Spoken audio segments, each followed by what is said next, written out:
Joseph, the director for Uganda, who has been everything to the Uganda Leadership Program and a big deal to all these care points.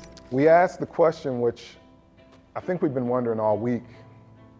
Joseph, what got you into doing this? What got you into caring about youth so much? And as we sat and ate our food, he told us a story that I think touched each one of our hearts and gave us his big why. And so Joseph told us that when he was just a young boy, he was with some of his friends, riding their bikes down the street, and for whatever reason, he got a ways ahead of them. And as he was on his bike, a ways ahead of his groups, he heard the sound of soldiers and heard some commotion. And as he looked back, he saw the soldiers coming, and so he drove his bike into the bush. And then he heard the gunshots go off. And then he seen the soldiers go into the village right ahead. And they killed many youth. The whole group that he was riding with just a moment ago were all dead.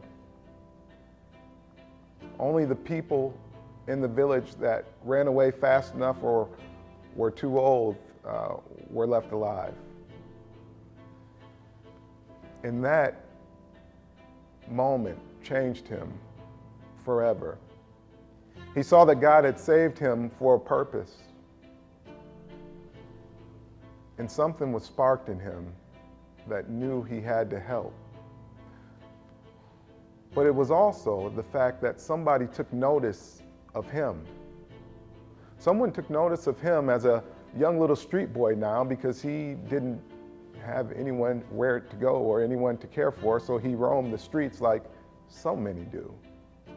But someone took care of him and they put him in school, and they told him, I can't pay for your school, but I have a connection and I can get you in. And so he got in school, and he told us that he didn't eat for the first 2 days. And on that third day, he found a way to find work, working the garden so that he could eat.